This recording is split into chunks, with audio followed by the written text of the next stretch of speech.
Hello, അസ്സലാമലൈക്കും. നമുക്കിന്ന് അടിപൊളി ചെമ്മീൻ ബിരിയാണി ഉണ്ടാക്കണം കണ്ടല്ലോ. എല്ലാവരും കാണണേ. അതിന് വേണ്ടി വെളുത്തുള്ളി, ഇഞ്ചി, പച്ചമുളക് ഒക്കെ എടുത്ത് വെച്ചിട്ടുണ്ട് കേട്ടോ.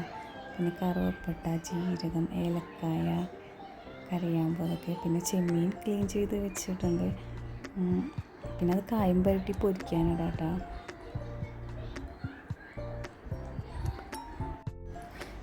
നാല് സവാളയും 4 തക്കാളിയൊക്കെ എടുത്ത് വെച്ചിട്ടുണ്ട് കേട്ടോ. സവാള അരിഞ്ഞ് വാട്ടാനിട്ടേക്കട്ടാ.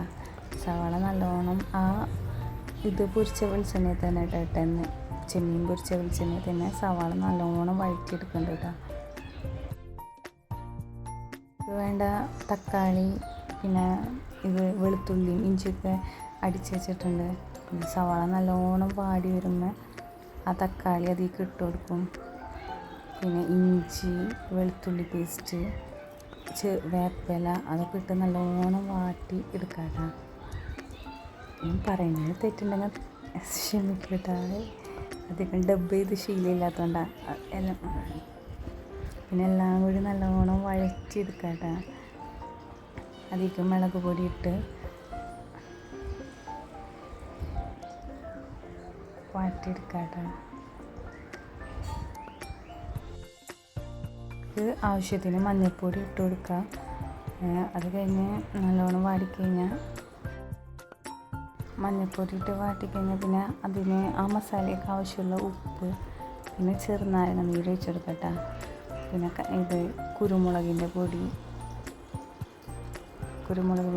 2 ടീസ്പൂൺ ഇട്ട് കൊടുക്കുക. പിന്നെ ആവശ്യത്തിന് ഉപ്പ്, പിന്നെ ചെറുനാരങ്ങ നീര് പിഴിഞ്ഞൊഴിക്കട്ടെ.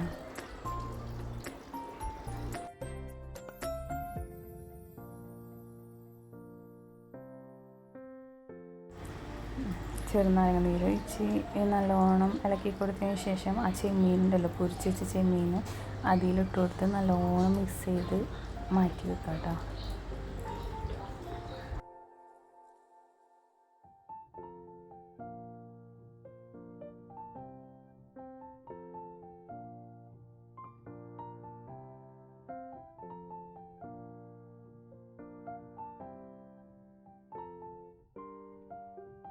ഈ 2 മല്ലിയില അരിഞ്ഞിട്ട് അതിൻ്റെ മുകളിൽ ഇട്ട് കൊടുക്കാം.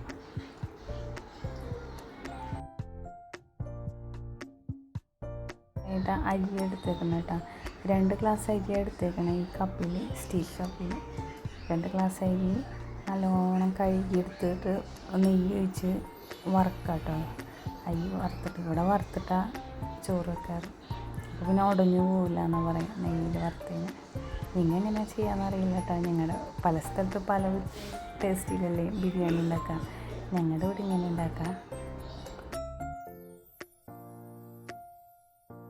പിന്നെ 2 ഗ്ലാസ് അരിക്ക് 4 ഗ്ലാസ് വെള്ളം കണക്കാക്കി അടുപ്പത്ത് ഗ്യാസുമ്മ കത്തിച്ച് വെക്കാം. വെള്ളത്തിൽ ക്യാരറ്റ് അരിഞ്ഞത്, കറിയാമ്പൂ, കറുകപ്പട്ട, ഇത്തിരി വേപ്പില, ഇത് ഏലക്കായൊക്കെ ഇട്ട് തിളപ്പിക്കുക കേട്ടോ. പിന്നെ ഇത്തിരി ചെറുനാരങ്ങ നീരും പിഴിഞ്ഞൊഴിക്കാം. മറ്റേ കുക്കറിലാട്ടോ വെക്കണേ. ഇത് ഒന്ന് സെറ്റായി കഴിഞ്ഞിട്ട് അത് കഴിഞ്ഞ് വെള്ളം തിളച്ച് കഴിയുമ്പോൾ വറുത്ത അരി അതിലേക്ക് ഇടും.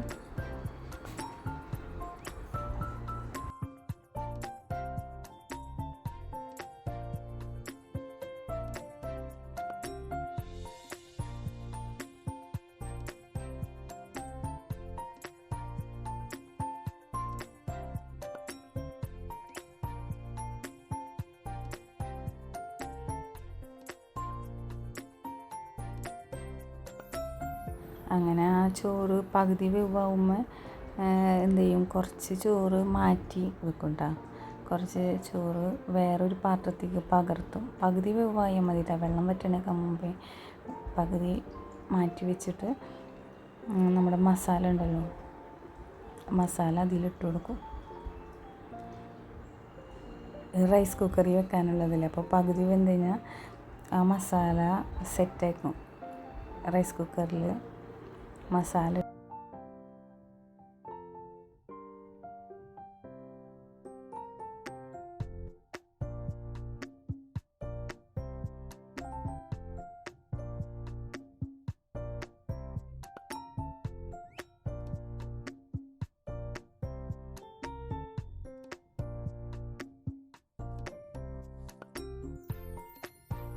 മസാല ഇട്ട് കഴിഞ്ഞിട്ട് പിന്നെ ബാക്കി ആ മാറ്റി വെച്ച അരി ഉണ്ടല്ലോ, പകുതി വേവായ ചോറ് അതിലിട്ട് കൊടുക്കും.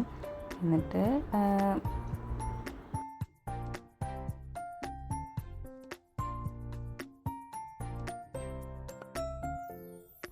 അരിയൊക്കെ ഇട്ട് കൊടുത്ത് കഴിഞ്ഞിട്ട് നേരത്തെ വറുത്ത് വെച്ച മല്ലിച്ചപ്പ്, അണ്ടിപ്പരിപ്പ്, മുന്തിരി എല്ലാം ചോറിൻ്റെ മുകളിൽ വിതറി കൊടുക്കണ്ട. കളർ വേണമെങ്കിൽ കൊടുക്കുക. ഇവിടെ കളറൊന്നും ഇടാറില്ല ബിരിയാണി ഉണ്ടാക്കുമ്പോൾ.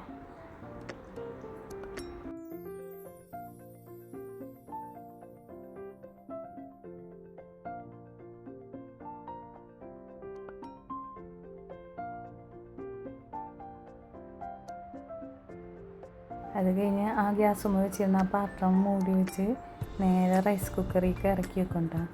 റൈസ് കുക്കറിൽ ഇറക്കി വെച്ച് പിന്നെ അത് സെറ്റാവാൻ 10-15 മിനിറ്റ് കഴിയുമ്പോൾ സെറ്റായിട്ടുണ്ടാവും കേട്ടോ. റൈസ് കുക്കർ അടച്ച് വെച്ച് പിന്നെ 10 മിനിറ്റ് കഴിയുമ്പോഴത്തേനും വെള്ളമൊക്കെ വെറ്റി എല്ലാം സെറ്റായിട്ടുണ്ടാവും.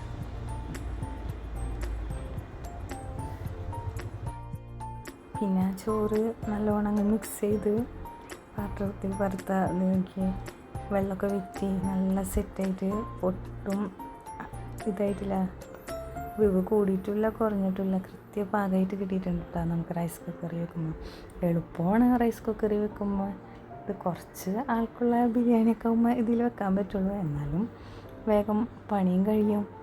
സിമ്പിളായിട്ട് നമുക്ക് റൈസ് കുക്കറിൽ ഉണ്ടാക്കാം. എല്ലാവർക്കും വീഡിയോ ഇഷ്ടപ്പെട്ടു എന്ന് വിചാരിക്കുന്നു. പിന്നെ ഡബ് ചെയ്തതിൽ എന്തെങ്കിലും തെറ്റുണ്ടെങ്കിൽ ഒന്ന് ക്ഷമിച്ചേക്ക് കേട്ടോ. എനിക്കങ്ങനെ ഡബ് ചെയ്യാനങ്ങനെ അറിയില്ല. അതാ. ഇഷ്ടപ്പെട്ട എല്ലാവരും ലൈക്ക് ചെയ്യുക, ഷെയർ ചെയ്യുക, സബ്സ്ക്രൈബ് ചെയ്യുക. Thanks for watching. ബൈ.